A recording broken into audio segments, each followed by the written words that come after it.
Good Good morning. morning, I Keiko. pretend I'm interview what you're talking about. This is Mark Chai, Uh-huh. Shuzo, Uemoto, and I'm gonna ask them some questions. Okay, Mark Chai, I wanna throw that in, question or,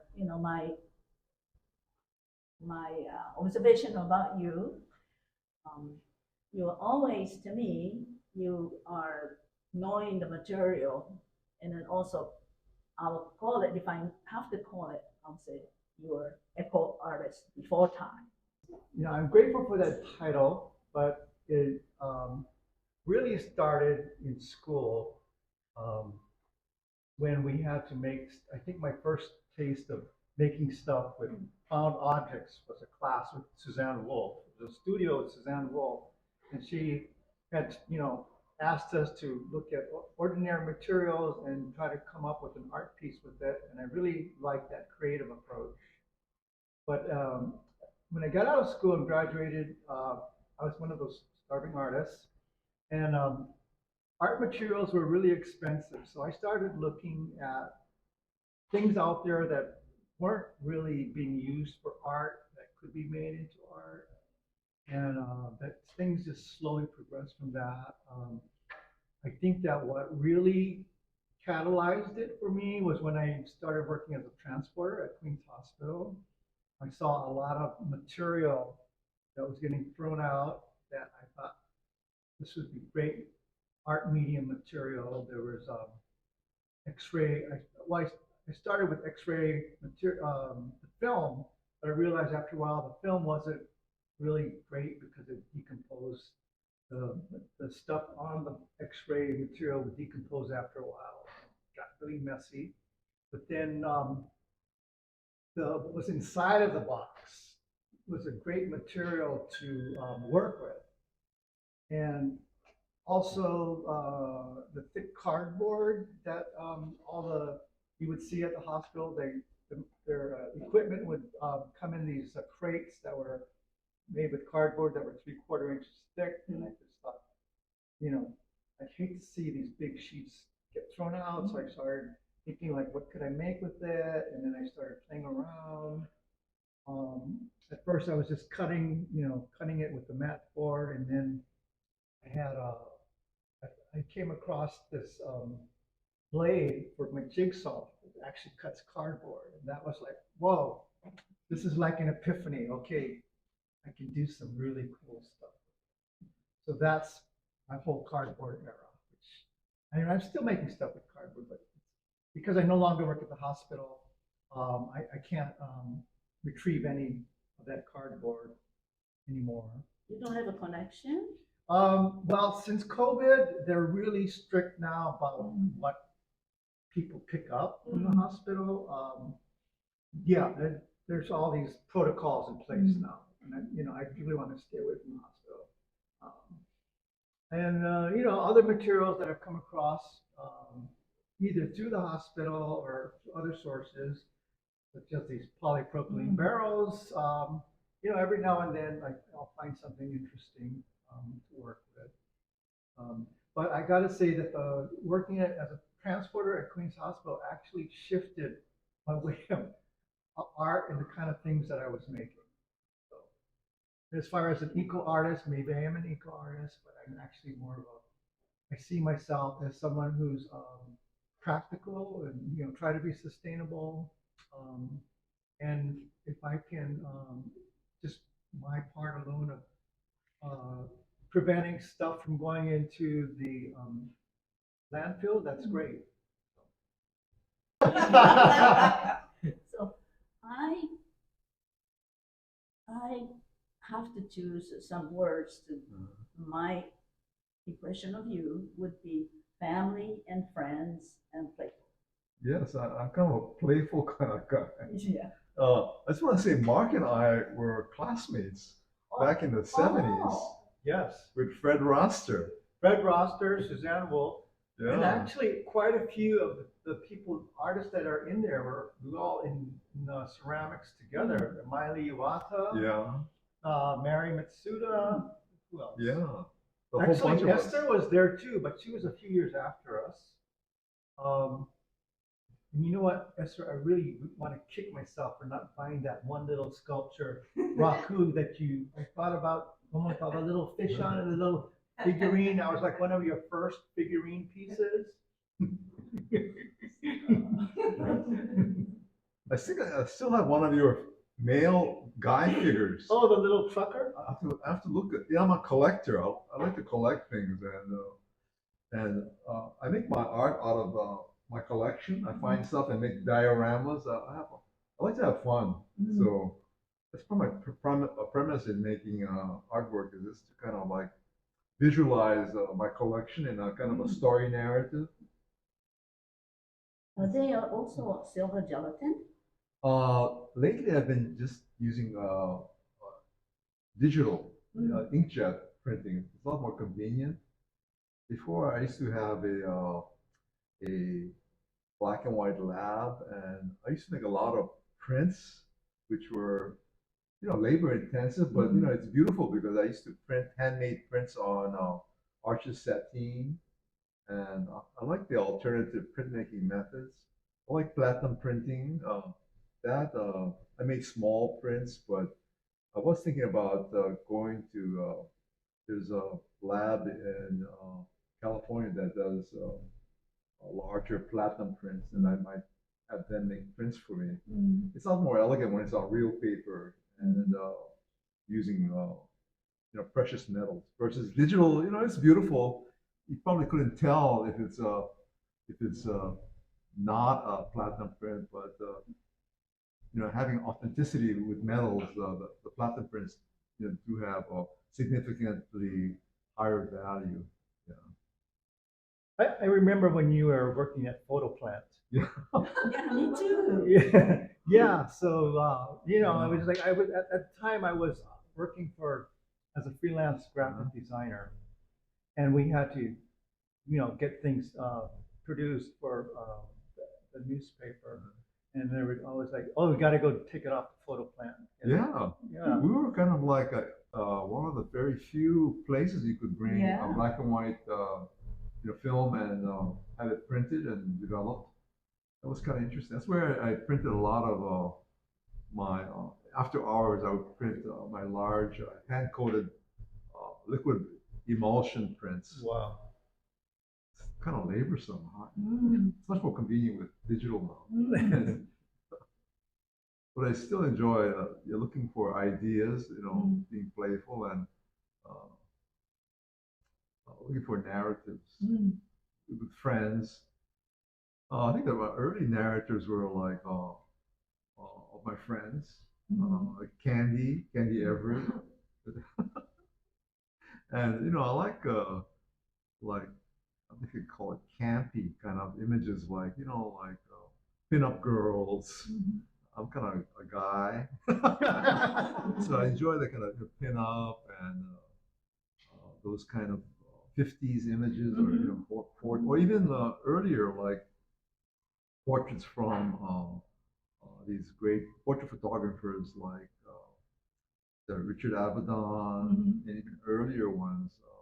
Can't think of the names right Ansel now. Adams. Ansel did a few portraits, yeah.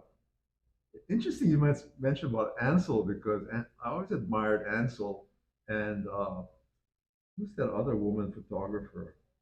Sally Mann? No. Margaret Burke. Yeah, Margaret Burke. Yeah, Margaret Burke White, because they both did Manzanar.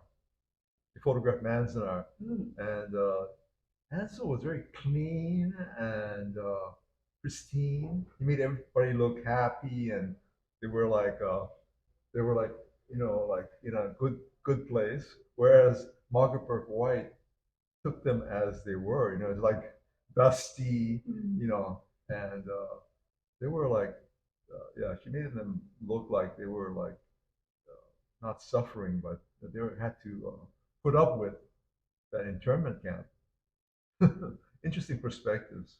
I first found out about Margaret Burke White through Life magazine. Oh. My parents had a subscription, and I think that really kind of maybe set my visual reference to things, and then my interest in art kind of really started accelerating through the Life magazine subscription, and Uh-huh. it's like I was always look forward to, oh, the next issue. What are they going to feature?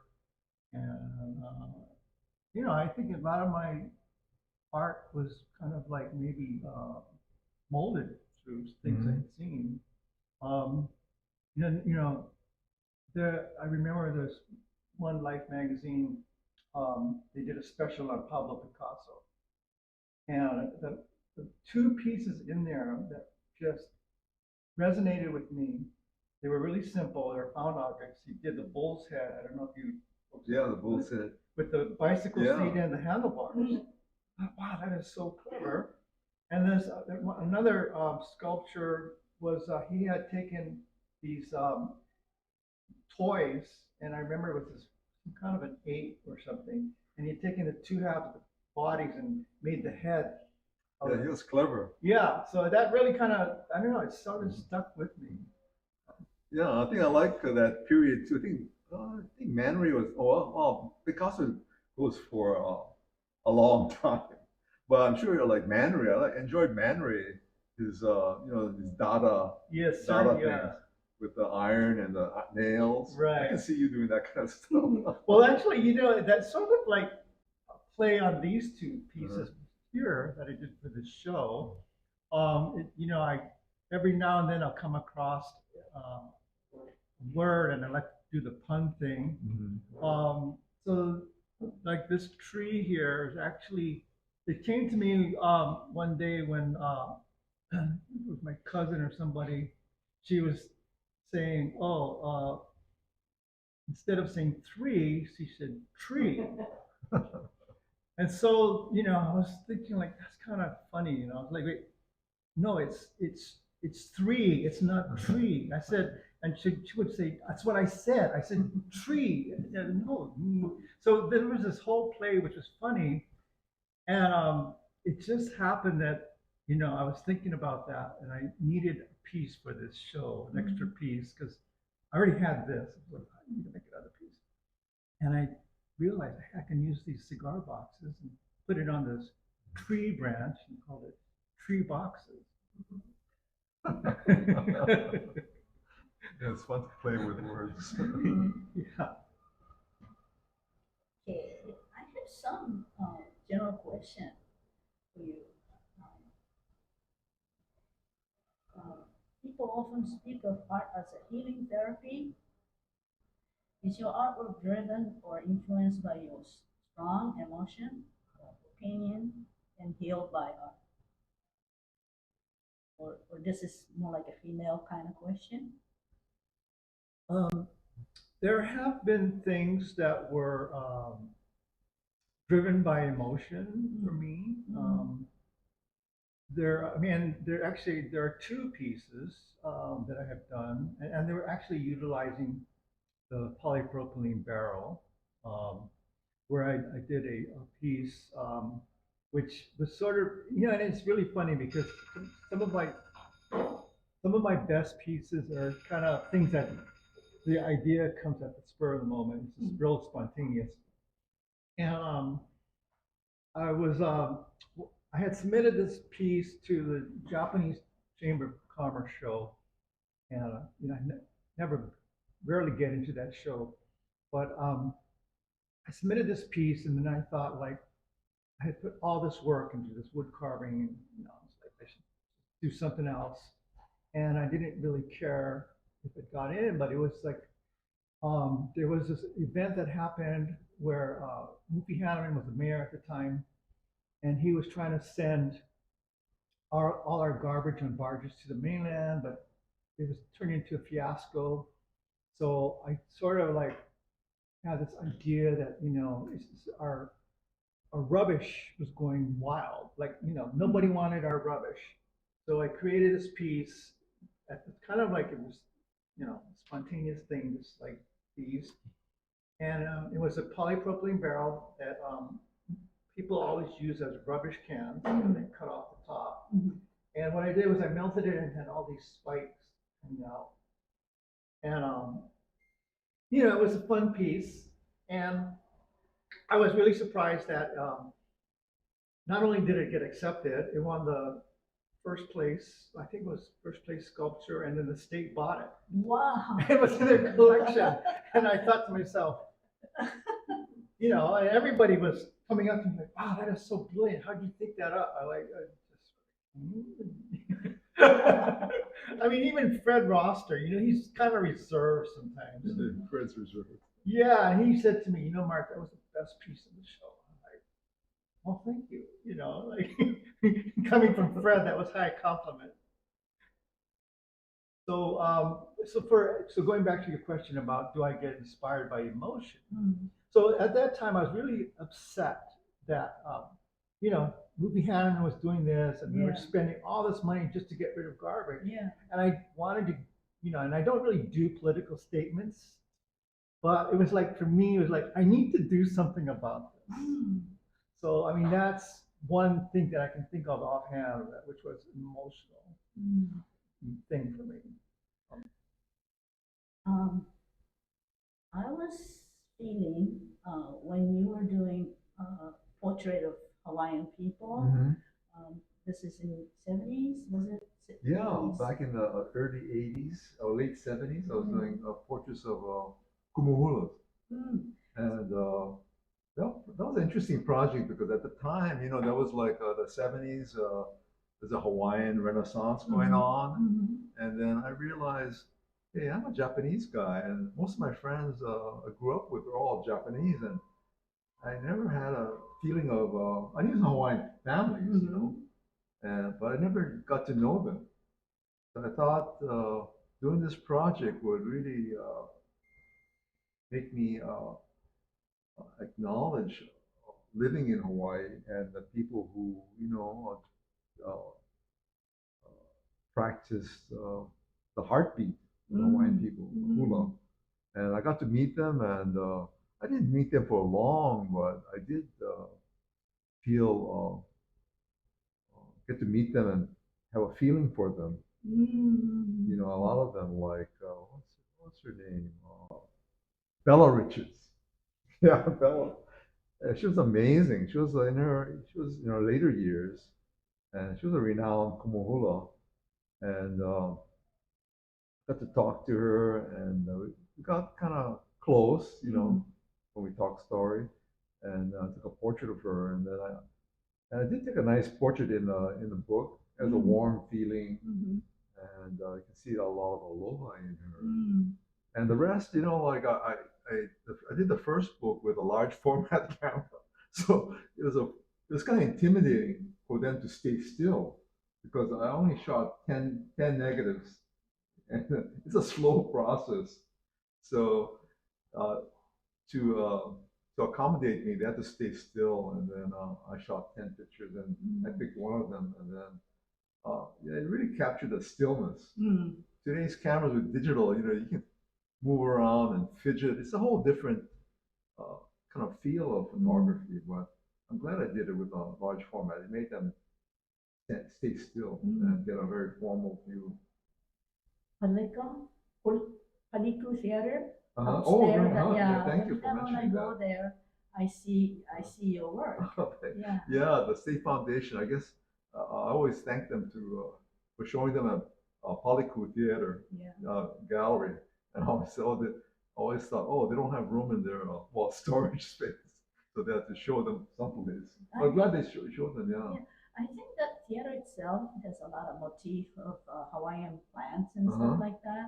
So I think that's their thinking Oh yeah. to have that whole foyer and walk away your photos for like a Hawaiian kind of thing. That was nice. I think the first set we had a show at the Uemoto Center, and who's my other friend? I can't think of his name now.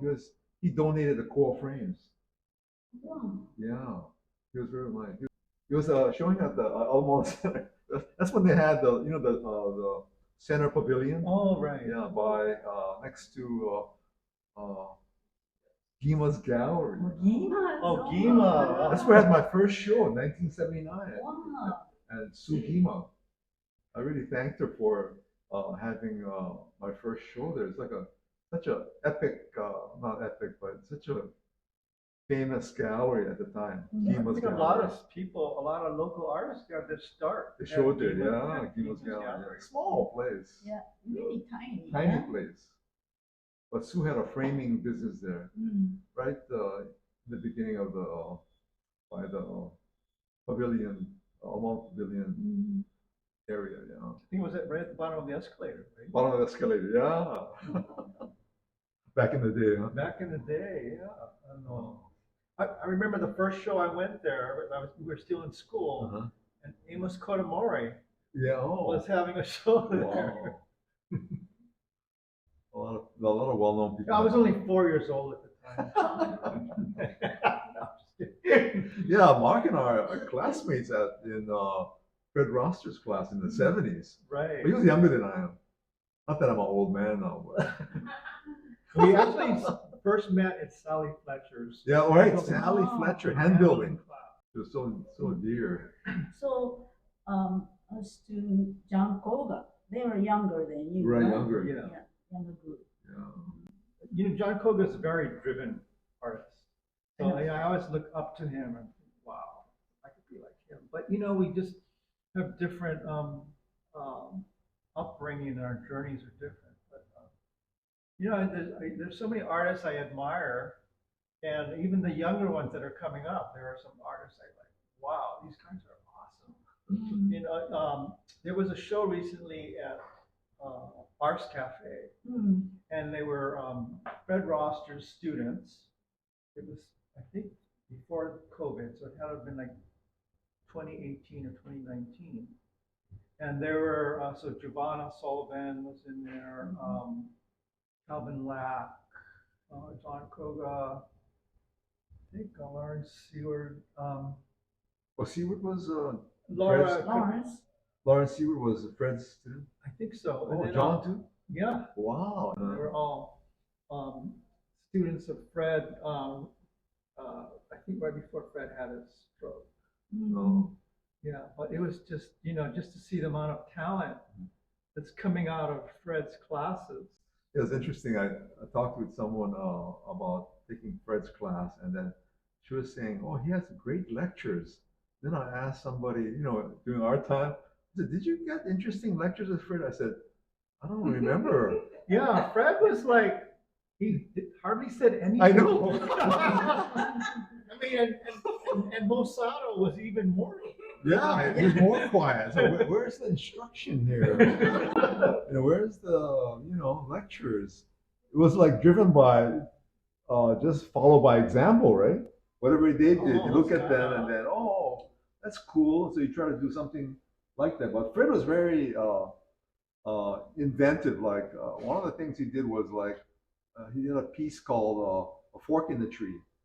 So there's a branch of a tree, you know, fork, and he dug out and put a metal fork in there, a fork in the tree. I thought, and then he made a lot of clever things with his dog, very playful. I mean, Yeah. very inventive. I enjoyed being with Fred. Yeah, although we didn't get any instruction, because his, you know, they had the run of the lab, you know, and then we just came and then hang out. But that was cool too. I mean, I Yeah. met Mark, and we had critiques with him, and we do projects. Right. Yeah, that was a good process.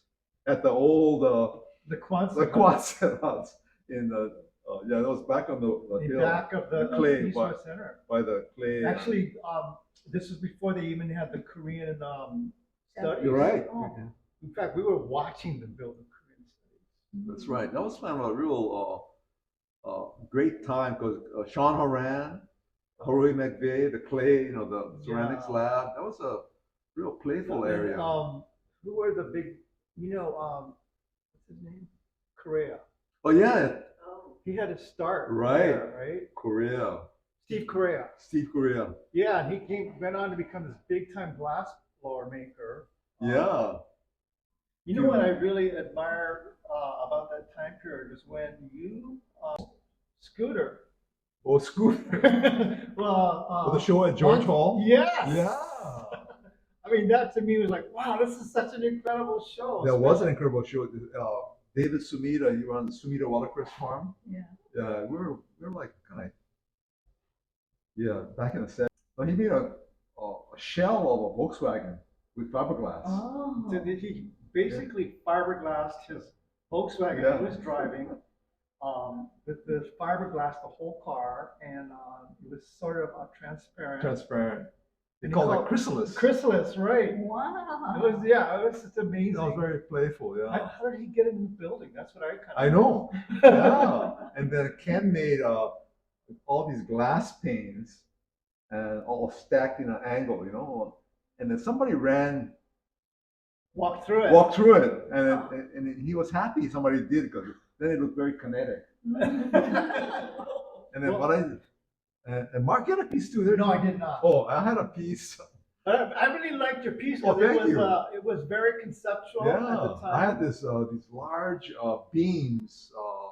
I don't know, 4x6. I made a tripod, and I put two big pieces of I think 250 pounds of ice, and I tied it with a rope. Nice. A very Japanese kind of Issei shrine, you know.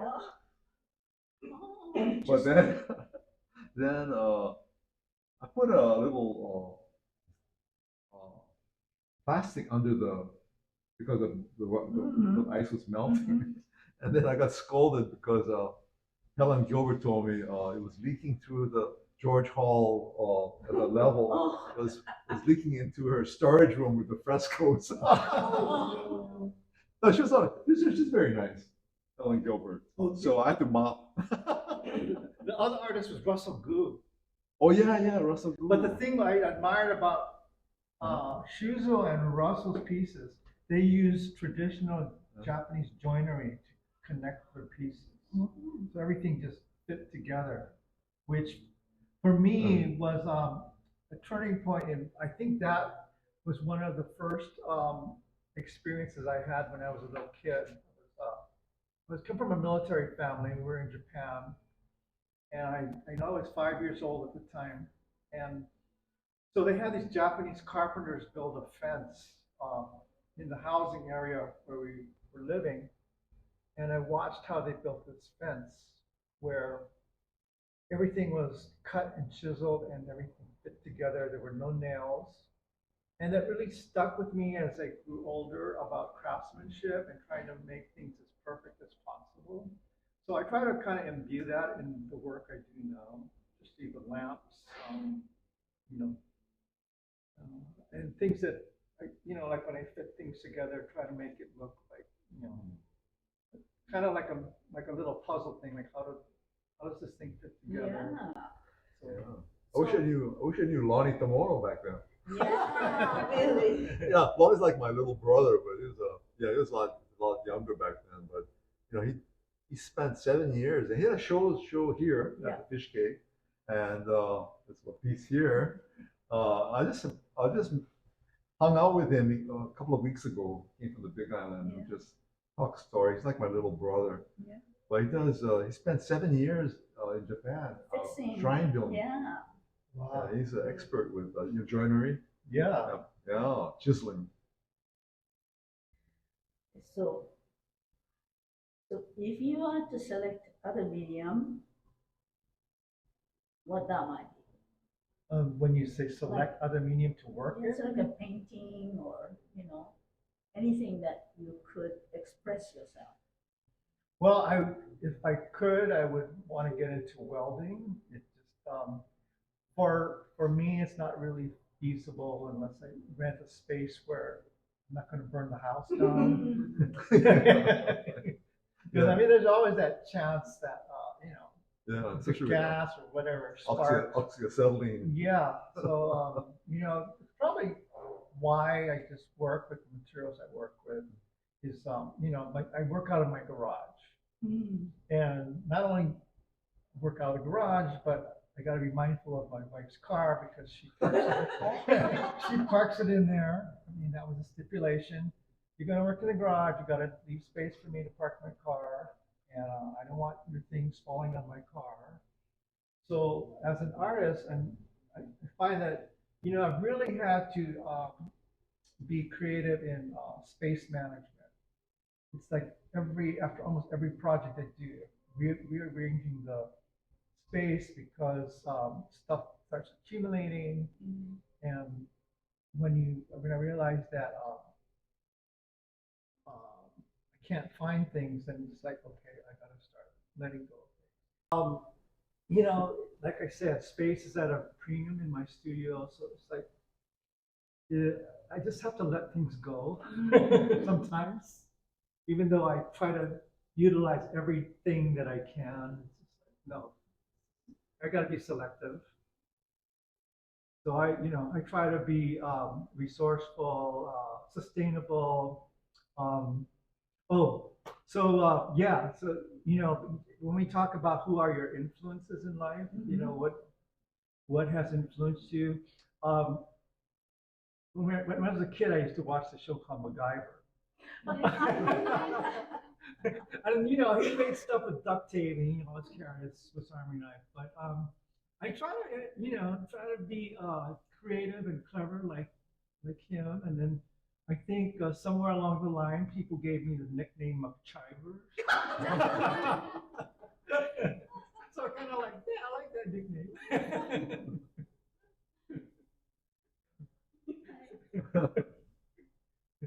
Yeah, thinking back, most of my work, I like to be playful.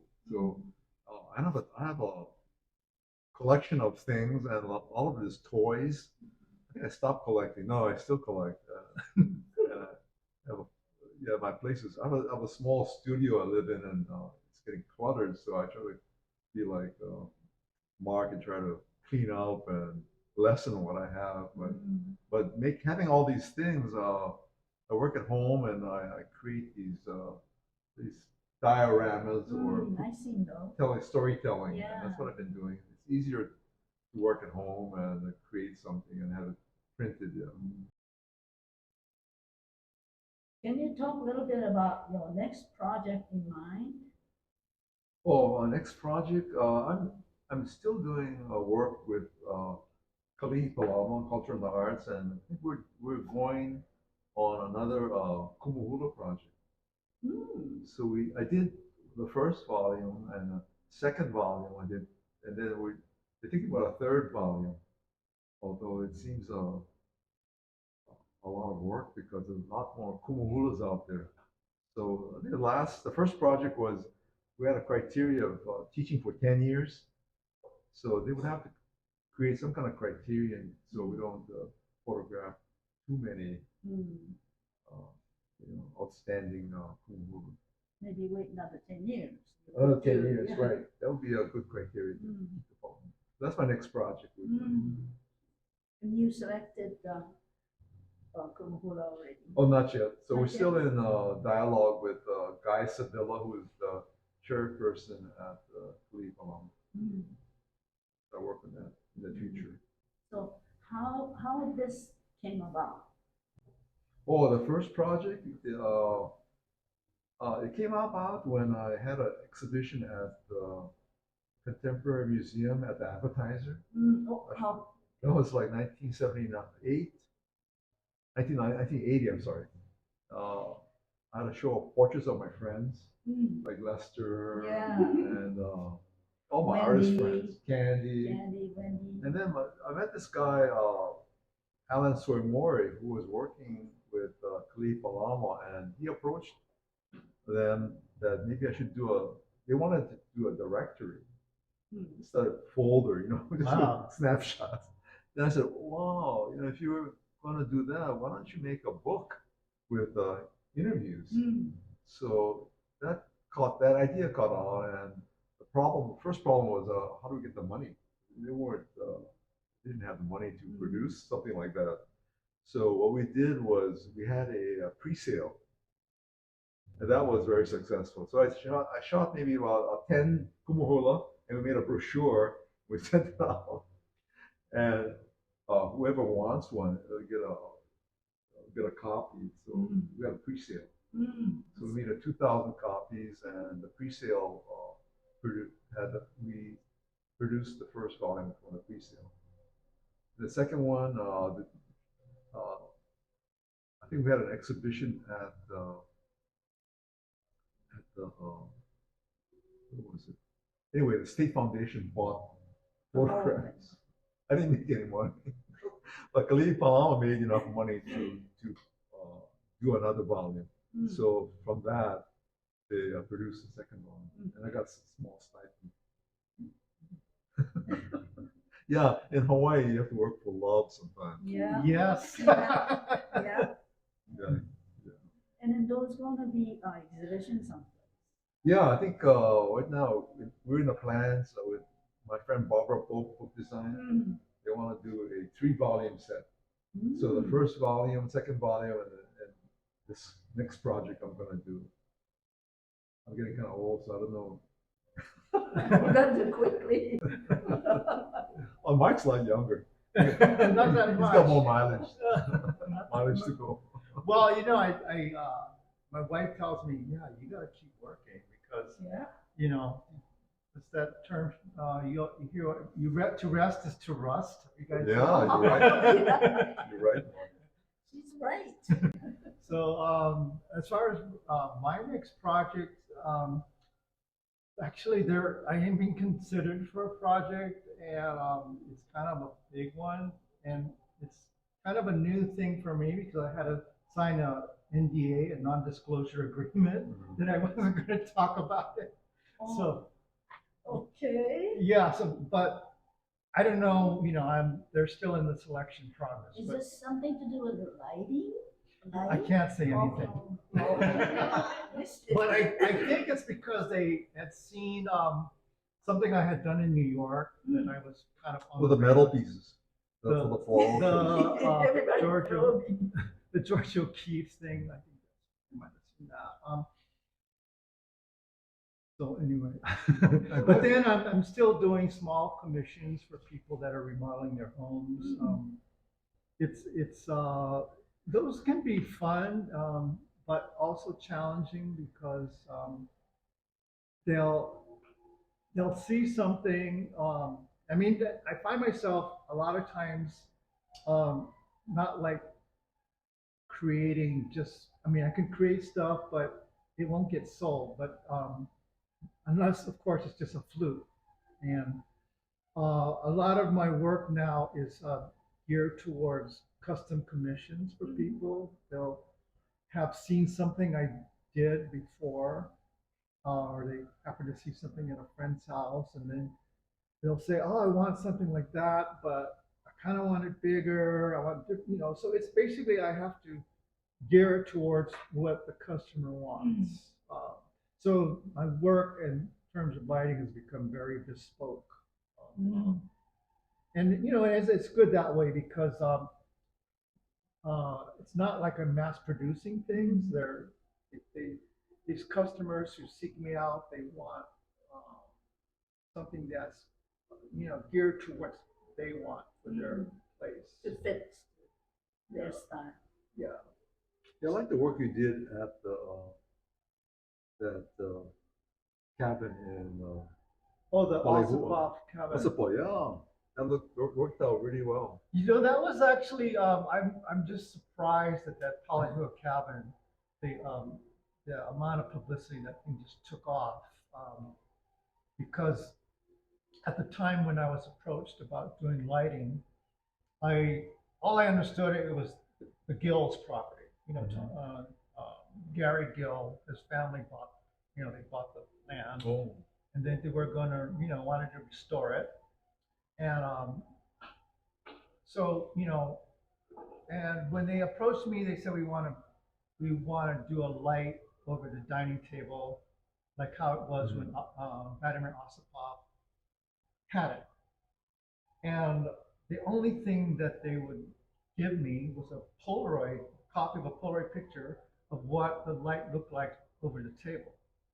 And we tried to figure out the dimensions of the light based on the height of the table.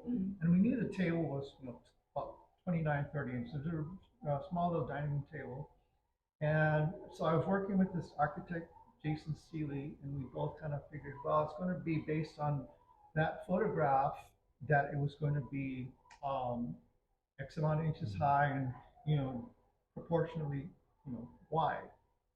but we couldn't really figure out the pattern on it. We kind of like knew it was sort of Japanese, probably made out of bamboo, but I couldn't really, there's a Polaroid picture, so we're both looking at it, and I said, I have no idea what this pattern is. And then I came up with the idea was, well, we're kind of like, it's an Ossipoff thing, and you kind of want to connect it to his legacy. So I said, why don't we use a pattern that people are familiar with? And that's how I came up with this IBM building pattern on the mound. Ah, And they liked it, Gary Gill and Lisa Ryan Gill, who was actually handling all of the production of the coordinating everything. She said, yes. Yeah, it's kind of like a mid-century 50s. Well, you know what? There's a lot of things going on in that cabin. It's there are some things that are kind of mid-century, basically because Vladimir Ossipoff Right. was, he was everyone regards him as the father of Hawaiian modern design, thanks to the show that he had at the Honolulu Museum of Art. That's right, yeah. Right. It's So some maquettes, yeah. he basically put Ossipoff on the map. And so, but when you visit the cabin, you're going to notice that there's a lot of Japanese influence.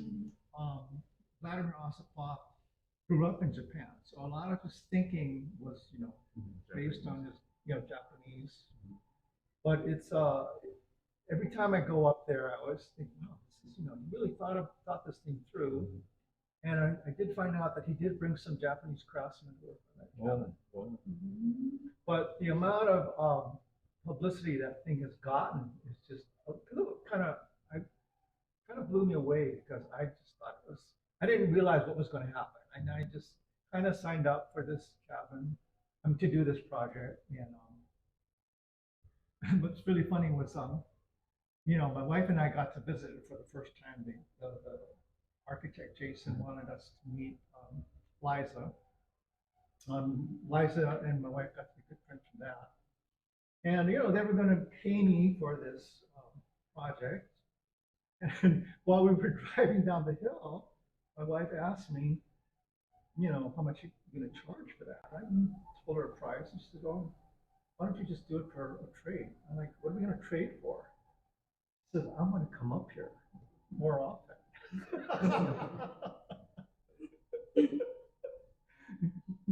Or you traded for the use of the cabin? Well, basically to go up there.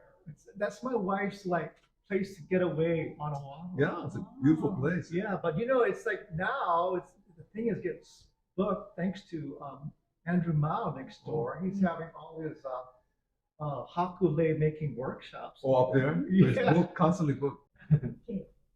Ready for next question? Okay, now is a lot of people's mind. AI will do creative seep into the creative community.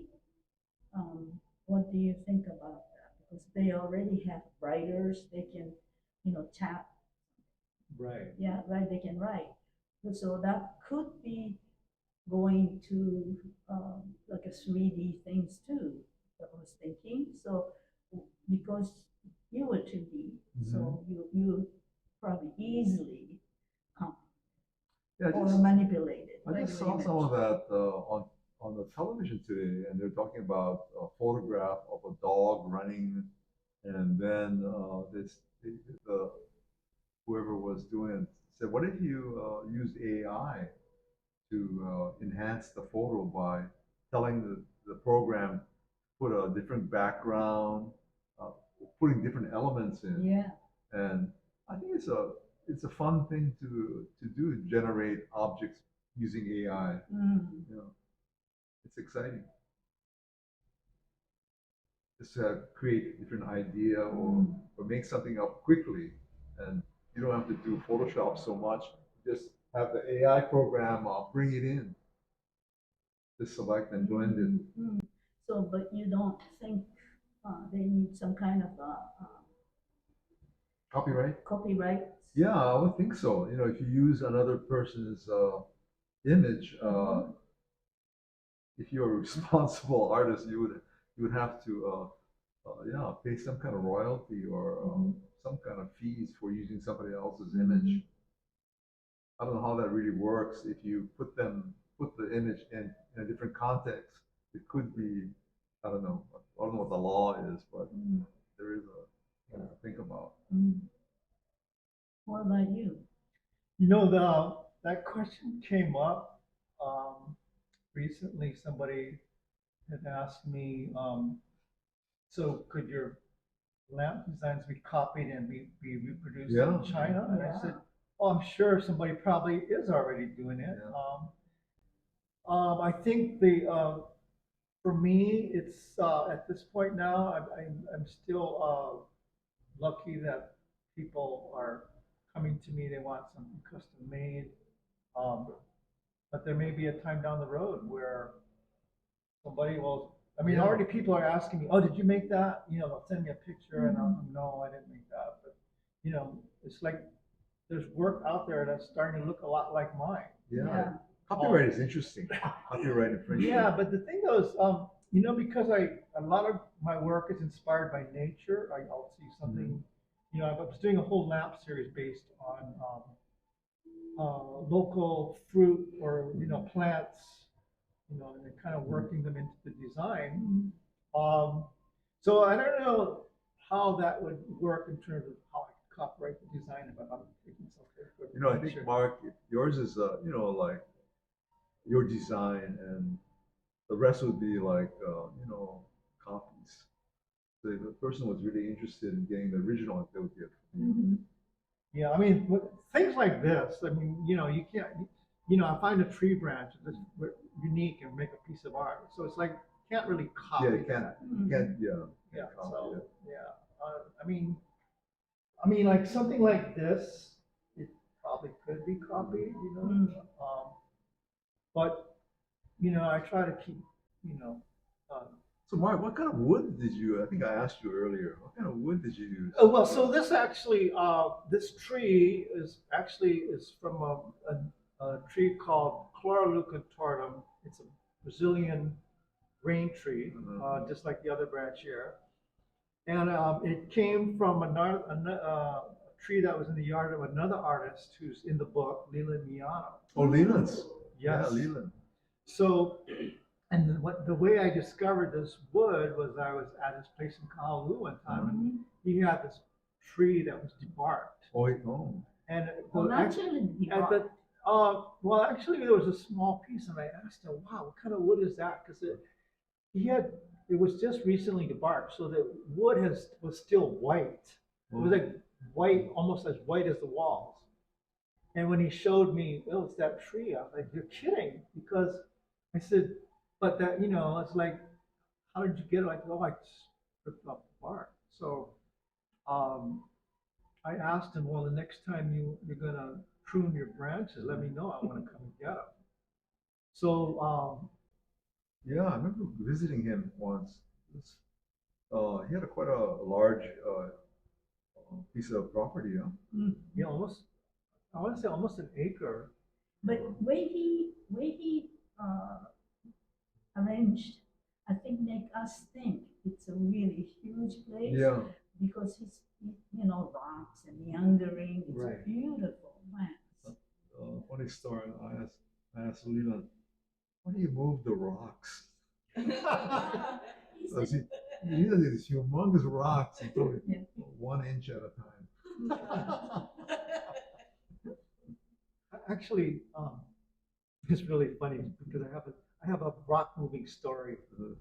So there was this place out in Waipahu. It was one of those plantation houses, the old plantation houses, and Leland wanted this rock really bad. And he recruited me to help him move this rock.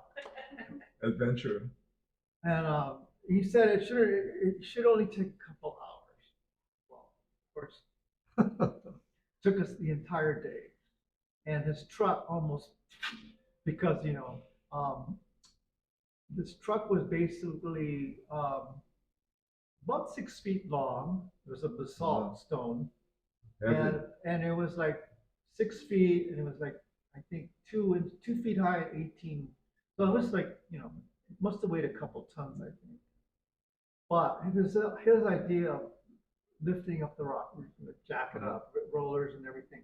It ended up taking us all day to move this rock. And, you know, I don't even know where that is on the property. His property in Honolulu is a jungle now, I mean, uh, he's got some incredible rocks up there, but yeah, everything's going. So the story about this tree and his garden was he's heavily influenced by Roberto Burle Marx. They became close friends. Leland went to Brazil was invited by Roberto Burle Marx to visit his studio in was it Sao Paulo? Which is the famous landscape. Yeah, yeah, and Leland's got quite a few prints of Roberto Burle Marx.